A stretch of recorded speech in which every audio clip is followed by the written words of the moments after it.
el día jueves. Quiero informarles que hasta lo que veamos el día de hoy entra en el examen segundo parcial. Entiendo que el examen segundo parcial no sé si es 18 o 19, según entiendo.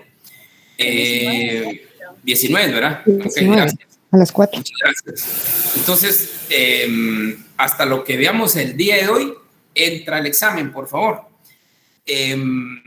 Y también les quería pedir 1000 disculpas porque el próximo jueves no voy a poder estar con ustedes. Tengo un compromiso que no lo puedo evitar. De veras, traté de cambiar cita, pero no se pudo.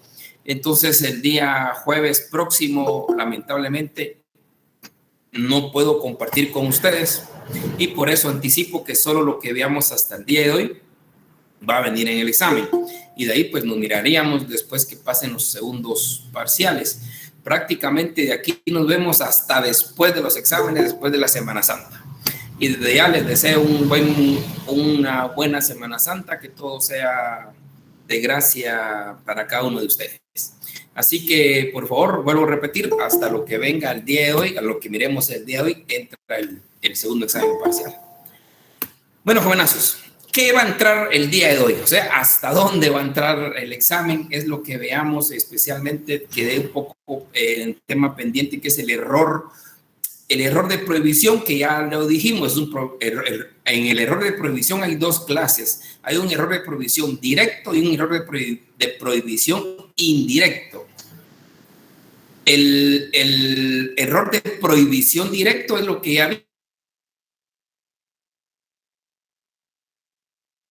dentro de la culpabilidad, pues cuando alguien desconoce, no tiene la conciencia de la prohibición, desconoce que eso está prohibido, entonces es un error de prohibición directo. Pero también hay lo que hemos visto, el error de prohibición, el desconocimiento, el ejemplo de aquella jueza, que desconocemos las normas. Vuelvo a insistir, el error de prohibición no es para todos, especialmente los delitos gravísimos. Eso todo ya sabemos en qué consiste, sabemos que las drogas están prohibidas, sabemos que el lavado de dinero está prohibido, sabemos que la extorsión está prohibida. Todos esos delitos obviamente es difícil, imposible casi que alguien pueda alegar error de prohibición, pero sí hay algunos tipos penales, hay algunos que sí no es conocido por nosotros y tampoco no somos expertos en determinadas cosas, entonces podemos desconocer que eso estaba prohibido. Ahí se aplica el error de prohibición directo. Pero también existe un error de prohibición indirecto, que es un tema muy, muy bonito. El error de prohibición indirecto es el que se da en las causas de justificación. Y aquí viene lo interesante, porque también se da el error de prohibición en las causas de justificación. Hay un error de prohibición en los elementos objetivos de la causa de justificación, como también hay un error de prohibición en los elementos subjetivos de las causas de justificación. ¿Y cómo se da este error de prohibición en los elementos objetivos de las causas de justificación? Recordemos que las causas de justificación tienen elementos objetivos, ya lo vimos. La percepción es el elemento objetivo. Entonces, cuando yo percibo, porque recordemos que las causas de justificación tienen que ser hechos reales, hechos reales o agresiones ilegítimas reales, que no sean inventadas. Entonces, el problema se da cuando usted puede percibir algo equivocado. Eso también puede pasar. Usted percibe algo equivocado y entonces reacciona. Y poniéndonos nosotros en su lugar, podríamos haber actuado exactamente igual. Ahí se da un error de prohibición en los elementos objetivos de las causas de justificación. Mire qué bonito suena esto. Usted platíquele a un juzgador, un amigo, lo que sea, háblame sobre el error en los elementos objetivos de las causas de justificación, a ver qué le va a decir. Eso es que está hablando. Recordemos, los elementos objetivos de la causa de justificación es la percepción que se tenga de la agresión o del hecho o del hecho para que va a lesionar o lesiona un bien jurídico. Entonces, cuando usted plantea esa percepción, pero usted desconoce, por eso está el error, usted desconoce que esto es cierto, que es real, usted cree que sí es real, usted cree que sí lo están atacando, ahí donde usted reacciona. Entonces hay un error. Entonces la pregunta es, ¿hasta qué punto vamos a exculparlo o no vamos a exculparlo? Entonces, imaginémonos un caso típico que pongo en el libro y que es como ilustrativo. Es cuando aquella persona va a echar gasolina aquí por la gasolinera esta, kilómetro 25, carretera Salvador, la que va al cruce a Santa Elena Varillas. Esa gasolinera es un poco sola y usted llega tipo 9 de la noche donde está todo silencio, todo silencio, y que ahí asaltan mucho. Usted su imaginación, pero lo peor es que usted llega a la gasolinera porque se le pinchó una rueda. Y entonces el único lugar que va a esa gasolinera para ver si alguien lo asesora o le apoya para quitar la llanta o algo así, ¿verdad? Pero ya es tarde. Ojo, eso a todos nos puede pasar. A todos nos puede pasar. Entonces usted llega a la gasolinera y mira todo silencio, toda una penumbra, no hay muchos vehículos para nada. Y de repente usted anda temeroso o temerosa porque ahí es un lugar muy peligroso, pero tiene necesidad de estacionarse ahí. Cuando ve una sombra venir y le apunta a usted un cañón de rifle, ese cañón de rifle apuntándolo a usted con una sombra, dígame cuál es su reacción de inmediato ahí. Cuéntenme. Sentirse amenazado. Sí, pero ¿qué hace? Buscar refugio. No, pero es que ahí no hay refugio, ahí le están apuntando para dispararle. Probablemente defenderme. Si usted tiene arma, dispara, ¿sí o no? Sí. O va a esperar, permítame, señor, permítame, ayúdeme, o me está haciendo algo. No. Si usted está armado, ojo, en su mente está claro que ahí es un lugar peligroso. Ya está de noche, no hay vehículos, no hay tránsito, pero usted está obligada a detenerse por el pinchazo. Y mira en una penumbra ahí, mira una sombra que le está apuntando a usted con un rifle y usted anda armado. ¿Y cuál es su reacción? Pues defenderse. Y efectivamente dispara y se defiende. ¿Por qué? Porque usted percibió esa amenaza real o en su mente real. Cuando usted dispara, ya ve a la persona fallecida y resulta que es un pobre guardia de seguridad de la gasolinera que no iba armado, lo único que sacó fue su escoba. Entonces iba a hablar con usted cuando usted vio la sombra y apuntándole fue que usted disparó. En su mente es un lugar peligroso. Distinto es si fuera un lugar súper iluminado y ahí es otra cosa, ¿verdad? Pero ahí no, es un lugar peligrosísimo, da mucho miedo. Entonces, todas esas cosas le influencian a usted y disparó. ¿Qué hacemos con esta persona? De que lo mató. Ahora, ¿cómo vamos a solucionar este caso? Aquí es donde se da ese error en los elementos objetivos de las causas de justificación, porque usted percibió erróneamente, pero colocándose uno en sus zapatos habría de percibir lo mismo. Percibió que lo iban a matar y por eso usted disparó. Entonces ahí, en primer lugar, no hay legítima defensa, obviamente, porque no hubo una agresión real, pero sí existió en su mente y colocándose en su lugar esa agresión real. Y por eso usted se defendió. Si usted hubiera percibido una cosa distinta, no se hubiera defendido, está claro. Pero entonces ahí se da ese error de prohibición en los elementos objetivos de las causas de justificación, especialmente la legítima defensa, porque usted está percibiendo, aunque sea erróneamente, está percibiendo Y sobre esto creo que es lo que nos habla efectivamente. Voy a manejar este tema.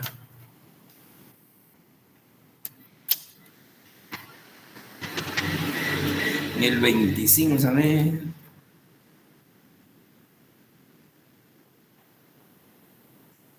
Sí. Ahí está el error del 25.3, que a la larga sería un error en los elementos objetivos de las causas de justificación. Ejecutar el hecho en la creencia racional de que existe una agresión ilegítima contra su persona. Entonces, existe realmente en doctrina, se llama error en los elementos objetivos de la causa de justificación. Al menos nosotros lo tenemos contemplado ahí como error simple en las causas de inculpabilidad, pero sí provoca el mismo resultado. Entonces, ahí esa mala percepción, hay quienes le llaman legítima defensa putativa a este error. Entonces, usted cree erróneamente que lo están atacando.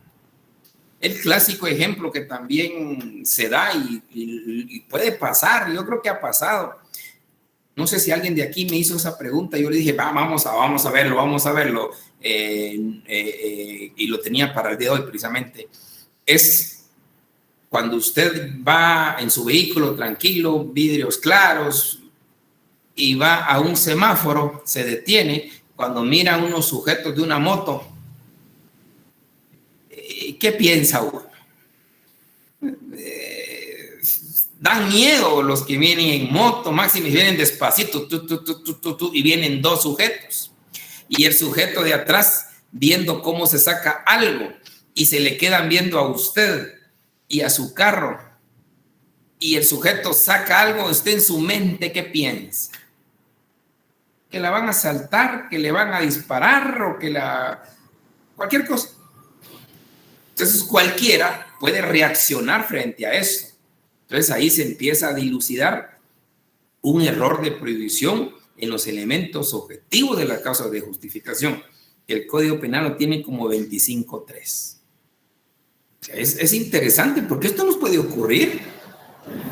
Creemos que a nuestro hijo lo están asaltando 3 sujetos y usted va contra ellos. Después resulta que no, que lo estaban apapachando de felicidad porque había hecho un logro que ni usted sabía.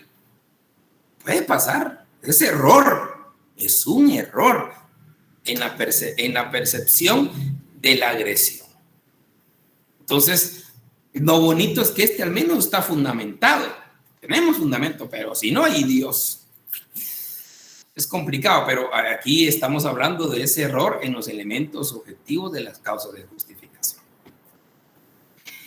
Pero también se da el otro error en los elementos subjetivos de la causa de justificación. Recordemos que los elementos subjetivos de la causa de justificación es cuando usted cree que le asiste el derecho y por eso usted actuó. Usted le asiste el derecho.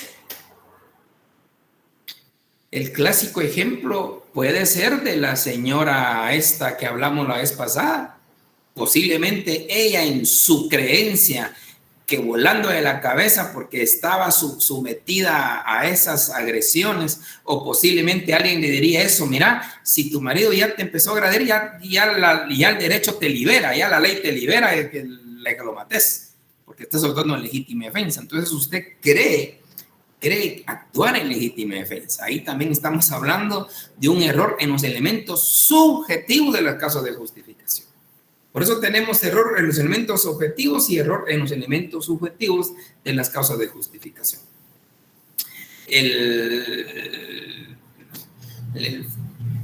Hay un caso que yo les comenté la vez pasada de aquel piloto del bus que va conduciendo su bus cuando suben 2 sujetos, 2 mareros, y esos 2 mareros asaltan al bus y le quitan todo el dinero a los pasajeros y le quitan el dinero al piloto.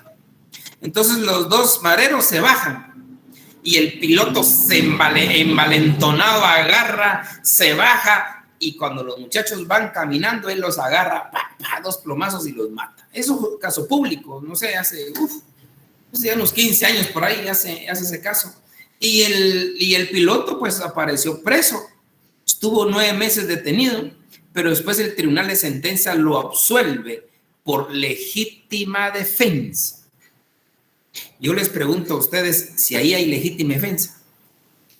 No. No. No hay legítima defensa. No, licenciado. Ahí hay venganza. Entonces, pero ahí el tribunal se equivocó, obviamente no aplicó la legítima defensa porque ahí viene la población empezó a publicar, bueno, en ese tiempo no habían tantas redes, pero sí por otras vías se presionaba que él era un héroe porque había matado a dos mareros y que los jueces lo tienen que salvar, y al final de cuentas los jueces por presiones pues efectivamente lo absolvieron. Pero yo también lo hubiera absuelto, pero no como legítima defensa, sino lo hubiera absuelto como esto, un error en los elementos subjetivos de las causas de justificación, porque él creyó que después del asalto él puede matar. Él en su mente nunca creía que únicamente la norma lo protegía hasta en el momento preciso del asalto. Él creía que él también lo protegía la ley después del asalto. Y eso, créanme, hasta ustedes mismos hubieran creído esto si no estuvieran ya recibiendo derecho penal. Mucha gente dice, es que yo me defendí, él ya me había robado, pero yo me defendí. Pues ahí no le aplica el derecho, pero como entendemos que usted no sabe, eso es muchas cosas que no sabemos nosotros. Entonces es ahí donde sí se puede aplicar un error en los elementos objetivos de las causas de justificación. Perdón, en los elementos subjetivos de las causas de justificación. Porque la persona cree erróneamente que sí le asiste su derecho de defensa. Don Paulo. Dick, entonces para que exista legítima defensa debemos accionar en el momento, no después, porque ya se tomaría como una venganza, ¿no? Así es, don Paulo. Eso creo que lo hablamos la vez pasada. Gracias, Lick. Que la legítima defensa debe ser real, actual o inminente, nunca pasada. Pero sí puede suceder que usted no sepa. Bueno, usted ahora ya sabe, ¿verdad? Ahora ya sabe, pero antes no sabía que defenderse únicamente es en el momento o antes del ataque. Después ya no. Pero eso, ¿quién lo sabe? No lo sabe mucha gente. Máxime la inmensa mayoría de la población no lo sabe. Cree que todavía le asiste el derecho de defenderse. Cree. Después de un ataque. Entonces, esto fue lo que creo yo, le pasó al piloto de autobús y el tribunal lamentablemente se fue por legítima defensa. Yo me hubiera ido por error en los elementos subjetivos de las causas de justificación. Don Carlos, cuénteme.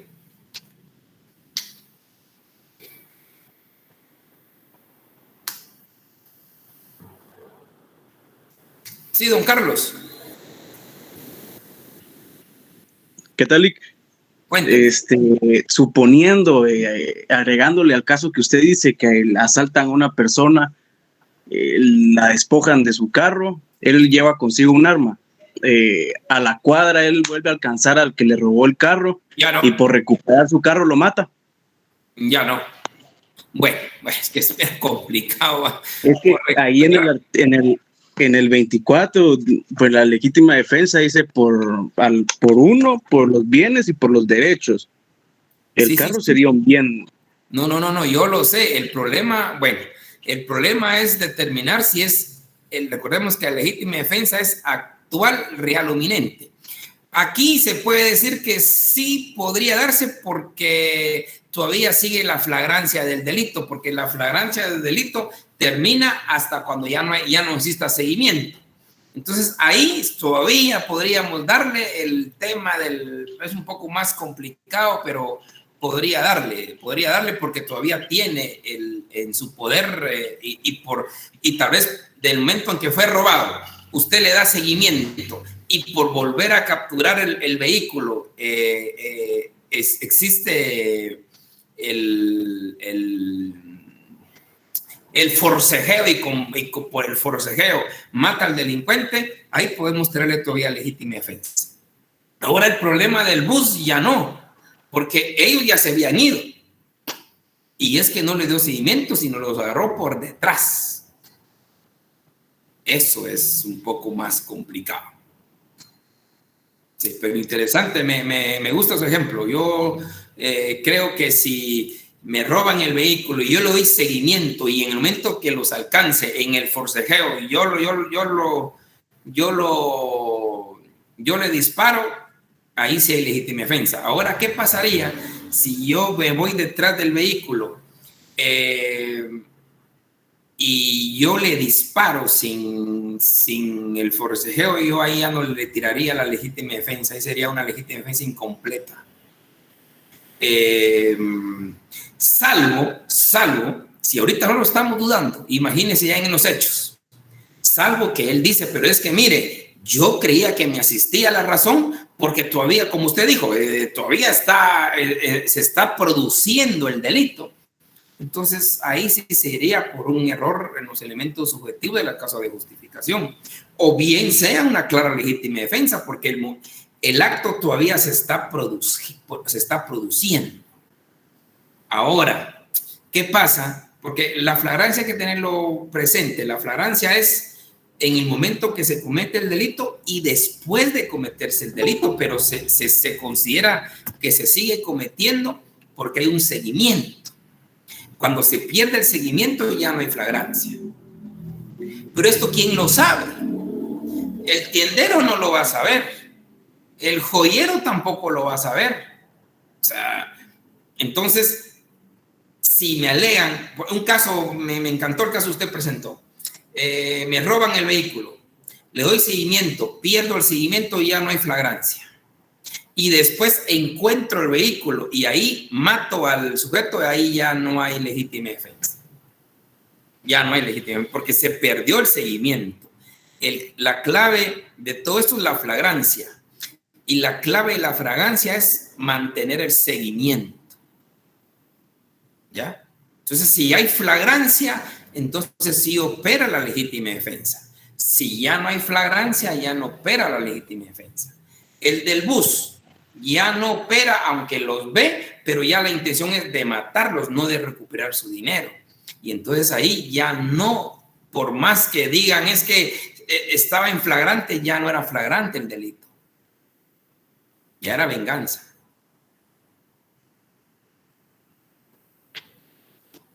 Dice, si en dado caso el otro día se pone a buscar el carro que le robaron y ya no. Entendamos que la flagrancia es en el momento de los hechos y posterior al hecho hasta que no se pierda el seguimiento. ¿En qué consiste el seguimiento? Cuando usted le da seguimiento a las personas que le han robado, ahí existe la flagrancia. Todavía la flagrancia.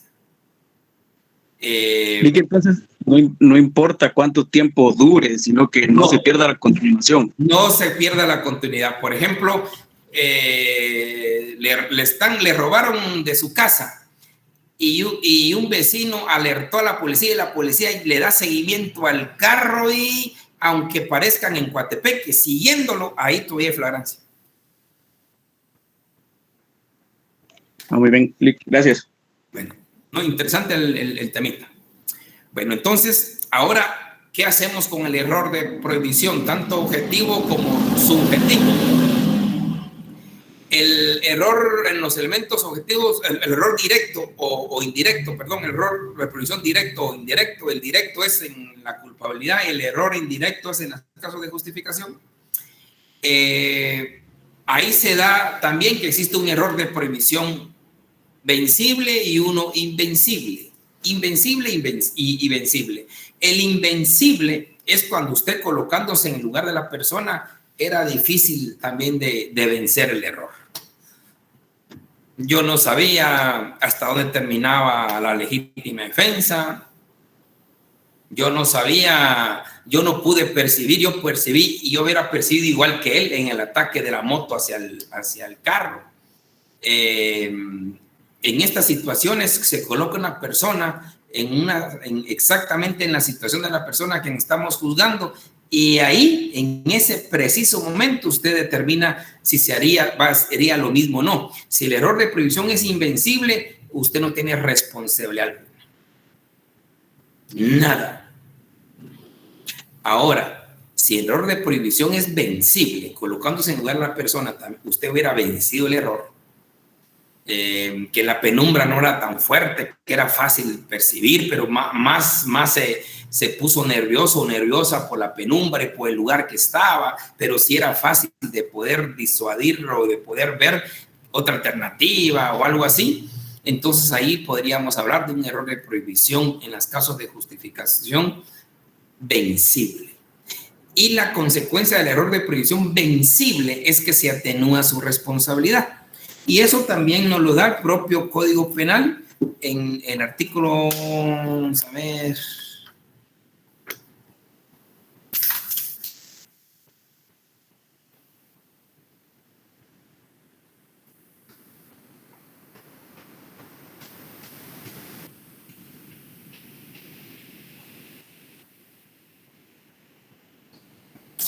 el 26.9, que habla de la ignorancia, la falta de ilustración da la naturaleza del delito en cuanto haya influido en su ejecución.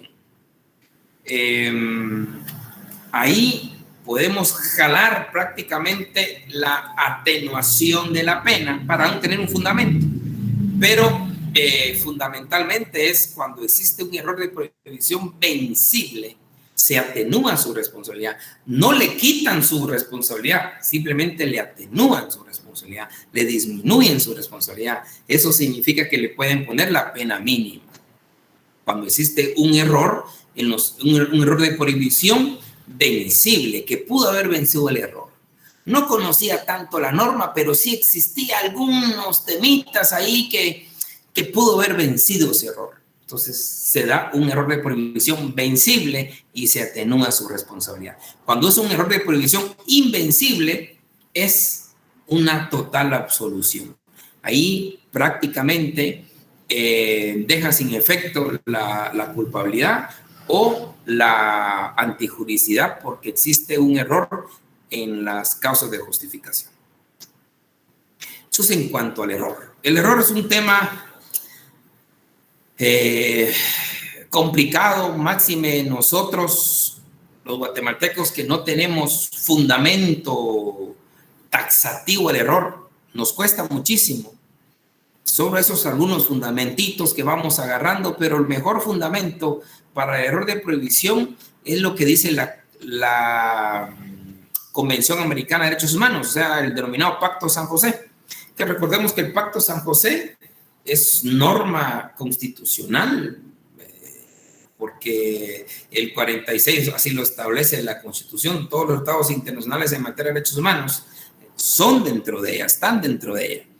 Entonces, esa es la convencionalidad famosa que hoy ahora, todas las convenciones, pues, son parte del ordenamiento jurídico nuestro. Y el Pacto San José, en el artículo 8.2, habla de que nadie podrá ser responsable de un delito si no se le demuestra su culpabilidad. Ahí es donde uno dice, si no se le demuestra su culpabilidad, entonces decimos nosotros, ¿cuáles son los elementos de la culpabilidad? Y ya sabemos que los elementos de la culpabilidad es imputabilidad, conciencia de antijuridicidad. Y la otra, la exigibilidad de una conducta distinta, pero la conciencia de antijuridicidad es parte de la culpabilidad, y así lo dice el Pacto San José. Nadie puede ser responsable si no se le demuestra su culpabilidad. Perfecto. Entonces, ¿qué es la culpabilidad? Ya tienen los tres elementos especiales de la misma, y con base en esto, nosotros podemos determinar el error de prohibición. Yo les voy a contar una anécdota personal sobre ese tema. Yo ya hace algún tiempo, fui magistrado de sala, especialmente de la niñez y adolescencia, y recuerdo que nosotros emitimos varias resoluciones con este tema del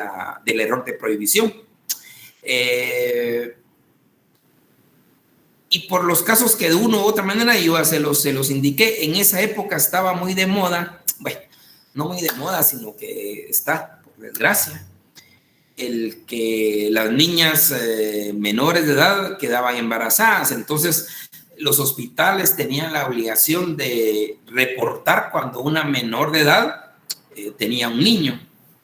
Entonces hubo una ordenanza de que todos eran delitos y hay que meter presos a todos los padres de estas criaturas. Entonces llegaba hacia nosotros las apelaciones de las resoluciones de los jueces de primera instancia y les dictaban prisión, les daban la prisión o por fin los dejaban detenidos o al menos los llevaban a proceso. Pero ¿qué pasaba? En ciertos casos se trataban entre adolescentes y teníamos casos que en las vistas públicas el papá, el violador cargando a su hijita y el violador de unos 15 añitos y el violador diciendo es que yo no la violé, nosotros nos amamos, yo quiero cuidar a mi hijo y yo no seguí estudiando porque yo estoy trabajando por mi hijito.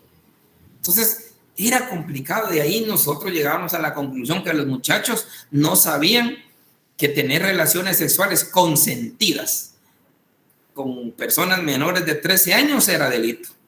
Ellos no lo sabían y muchos de ustedes tampoco lo saben. Es más, no sabían que era delito de violación, porque el problema es que las acusaciones giraban por delito de violación. Y cuando uno hablaba con los muchachos, es que yo no la violé. Yo no la violé. Es más, las propias niñas decían, es que él a mí no me violó. Si yo lo quiero, yo lo amo. Pero el 173 de su Código Penal dice claramente, tener relaciones sexuales consentidas en cualquier caso con menores de 13 años. Tuvimos un caso curioso donde los dos eran menores de 13 años. Entonces, ¿qué pasa con estos pobres muchachos? Pero lo curioso y con base en la desigualdad es que la niña no estaba presa, solo eso faltaba, ¿va? En cambio su parejita sí estaba preso. Y la ley no discrimina, porque la ley dice cualquiera que tenga relaciones sexuales consentidas con personas menores de 13 años, o menores de 14 creo que es, tienen es delito de violación. Sí, menor de 14 años de edad. Entonces es 173. Entonces ahí había un gran conflicto porque uno sabía que los adolescentes realmente no sabían. Distinto es aquel sujeto que sí sabe. Eso es diferente. O aquel sujeto que a sabiendas, pues, sabe que violación es con consentimiento o sin consentimiento. Pero si ustedes le darían una charla a los muchachos de los colegios o institutos a la edad de los 12 o 13 años lo que es violación, ellos mismos se van a sorprender. ¿Cómo va a ser posible? ¿Cómo va a ser posible que a mí me llamen violador? Sí, por eso no lo haga. Perdóneme, pero aguántese, muchacho, porque aquí... Pero dígame, ¿quién de ellos lo sabía? Y le apuesto que muchos de ustedes tampoco lo sabían. Entonces, ¿cómo le vamos a exigir eso a muchachos de 13 años, de 14 años? Máxime aquel que tiene 15 años y la niña tiene 13 años, que la niña está enamorada de él y él también. Y ahí que ustedes pregunten, no, yo no la violé. Pero el problema se daba en que la mamá de la niña quizás se había creado la imagen de un Chayán para su niña y resulta que es el hijo del leñador o el hijo del soldador, que es malcriadazo y medio. Ahí se venían a descomponer las situaciones, pero lo estoy franco, nosotros tuvimos varias resoluciones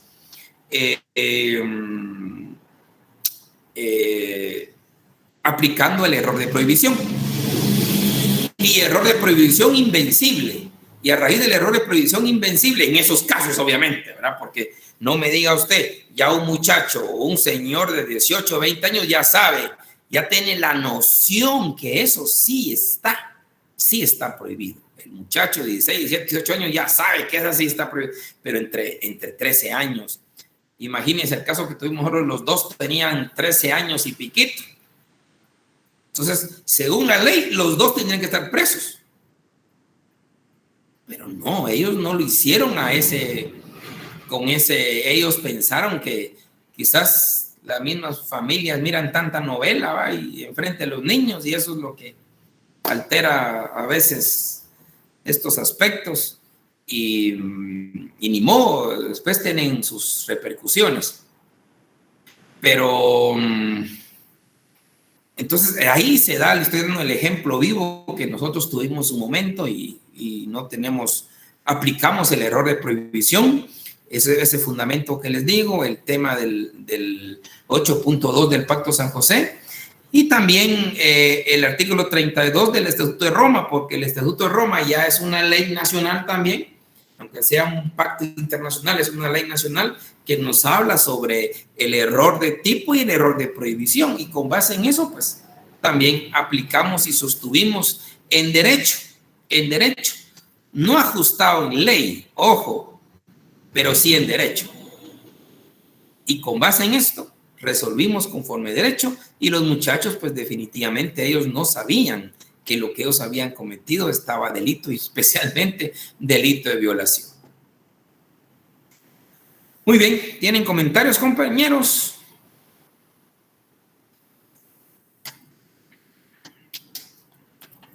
Bueno, para terminar el día de hoy y terminar a lo que viene el examen de segundo parcial, solo me voy a una cuestión rápida, el tema de la punibilidad.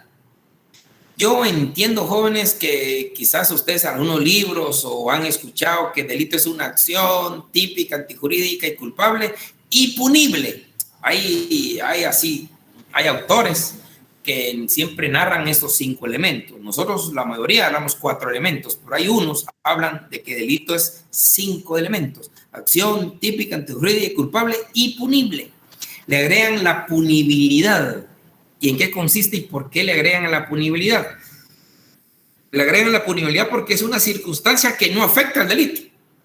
Eso está claro, por eso que nosotros no agregamos la punibilidad, sino la punibilidad es una consecuencia jurídica del delito. El delito ya está cometido con la culpabilidad.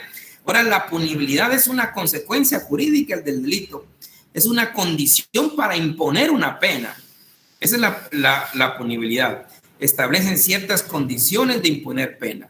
Y especialmente cuando una persona comete una acción típica de jurídica y es culpable porque tiene la capacidad responsable, no lo hizo con error de nada, sino que es capaz de ser responsable, tenemos que barajar la posibilidad que él cometió delito, pero puede hacer que no sea punible, no sea penado, que no sea penado.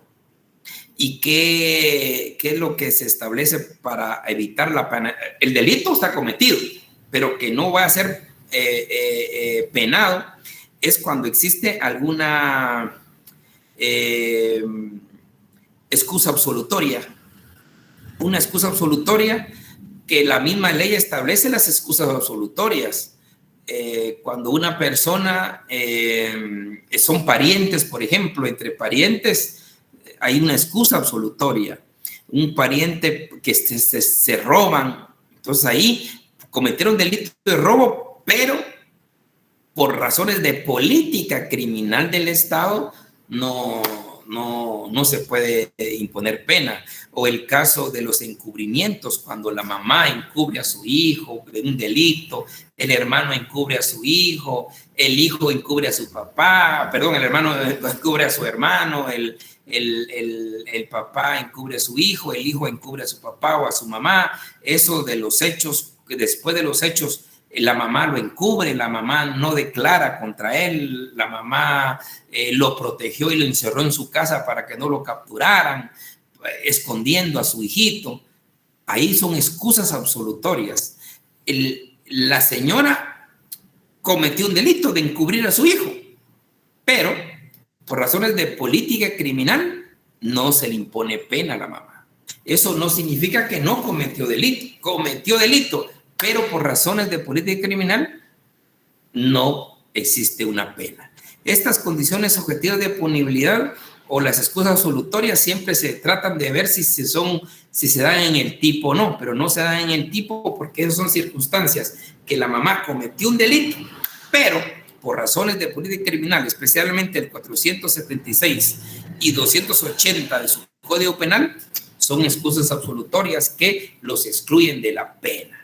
El otro puede ser un indulto, la prescripción en sí, que aunque cometió delito, pero no se le va a imponer pena. Por eso es que se habla mucho de que el delito es una acción típica antijurídica, culpable y punible. Pero ahí está donde nosotros realmente en la mayoría no lo tomamos como elemento del delito, pero eso no quiere decir que algunos autores ustedes van a encontrar y lo van a tomar como elemento jurídico del delito, la punibilidad.